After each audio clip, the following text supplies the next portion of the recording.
അപ്പൊ തുടങ്ങല്ലേ. ഇന്ന് ഞങ്ങൾ വൈകുന്നേരത്ത് വെറുതെ ഒരു ഈവനിങ് വാക്കിന് ഇറങ്ങിയതാണ്. നടന്ന് കുറച്ചാണ്ട് എത്തിയപ്പോഴാണ് മെട്രോ സ്റ്റേഷന്റെ സൈൻ ബോർഡ് കണ്ടത്. അതോടെ നടക്കാൻ ഇറങ്ങിയ ആൾക്കാര് മെട്രോയിൽ പോകാന്ന് തീരുമാനിച്ചു. എന്താലേ, എവിടുക്കാ പോകണ്ടെന്നുള്ള പ്ലാനൊന്നും ഇല്ലാണ്ട് നേരെ അതിന്റെ ഉള്ളിൽ കണ്ട് കയറി. അങ്ങനെ ഇതാണ് നമ്മുടെ മെട്രോ കാർഡ്. ഇത് കയ്യിലുണ്ടായോണ്ട് മാത്രം കാര്യമില്ല കേട്ടോ, ഇതിലെന്തെങ്കിലും ബാലൻസ് വേണം. അപ്പൊ നമ്മൾ റീചാർജ് ചെയ്യുന്ന അവിടെ വന്നിട്ട് കാർഡ് ചെക്ക് ചെയ്ത് നോക്കിയപ്പോ ഇപ്പൊ നമുക്ക് പോകാനുള്ള എമൗണ്ട് അതിൽ ഓൾറെഡി ഉണ്ട്. പിന്നൊന്നും നോക്കിയില്ല, കാർഡും പഞ്ച് ചെയ്ത് നേരെ മെട്രോക്ക് വിട്ടു. താഴെ പോയി കുറച്ചു നേരം വെയിറ്റ് ചെയ്തപ്പോഴത്തേനും മെട്രോ വന്നു കേട്ടോ. പിന്നെ നോക്കാണ്ട് ചാടി കയറി ഫ്രണ്ട് സീറ്റിലാണ് കയറിയിരുന്നു. ടണൽ കൂടെ പോണ കാരണം ഈ ഒരു കാഴ്ച മാത്രമേ ഉള്ളൂ. ഇപ്പൊ നമ്മൾ വന്നിറങ്ങിക്കുന്നത് മുഷരിബിലാണ്. ഇവിടെ വന്നപ്പോഴാണ് നമ്മൾക്ക് എവിടെ പോകണ്ടെന്നുള്ള ഒരു ഐഡിയ കിട്ടിയത്. അങ്ങനെ നമ്മൾ പോകാൻ തീരുമാനിച്ചത് സൂക്ക് വാക്കിഫിലേക്കാണ്. അവിടുന്ന് അടുത്ത മെട്രോ കയറി നേരെ നമ്മൾ സൂക്ക് വാക്കിഫിൽ എത്തി. ഈവനിങ് ആയതുകൊണ്ട് തന്നെ നല്ല വൈബാണ് ഇവിടെ. കുറെ കച്ചവടക്കാരുണ്ട് ഇവിടെ. അതിൽ നമുക്ക് സ്പെഷ്യലായി തോന്നിയത് ഈ ചെങ്ങായിനെയാണ്.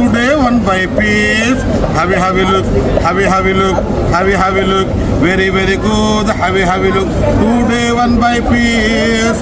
Tandoori bracelet. Very good. Very, very good. 1, 2, 3, 4, 5 piece. Sunday, Monday, today 1 by piece. Have a look. എങ്ങനെയുണ്ട് സംഭവം? വെറൈറ്റി ആയിട്ടില്ലേ? ഇതുപോലെ വേറെയും കുറെ കാഴ്ചകളുണ്ട് ഇവിടെ കേട്ടോ. അങ്ങനെ അതെല്ലാം കണ്ട് നമ്മൾ തിരിച്ചു പോകാൻ നിൽക്കുമ്പോഴാണ് ഫോർമുല 1ന്റെ ഒരു ഷോ അവിടെ കാണിക്കുന്നുണ്ട്. നമ്മൾ എല്ലാം അതിനുള്ളിൽ കയറി നോക്കിയപ്പോൾ ഞാനും ഷിഫും മാത്രമേ ഉള്ളൂ കേട്ടോ. അങ്ങനെ ആ ഷോ ഒക്കെ കണ്ട് ഇന്നത്തെ പരിപാടി മതിയാക്കി നമ്മൾ മെല്ലെ വീട്ടിലേക്ക് വിടുകയാണ് കേട്ടോ. അങ്ങനെ നമ്മൾ തിരിച്ച് മെട്രോ പോണ വഴിക്ക് വെന്റിംഗ് മെഷീനിൽ ഓരോ വെള്ളം എടുത്ത് മെല്ലെ നമ്മൾ വിട്ടു. ഓക്കെ, എന്നാ ഇന്നത്തെ വീഡിയോ അത്രേ ഉള്ളൂ. പുതിയൊരു വീഡിയോ ആയിട്ട് വീണ്ടും കാണാം.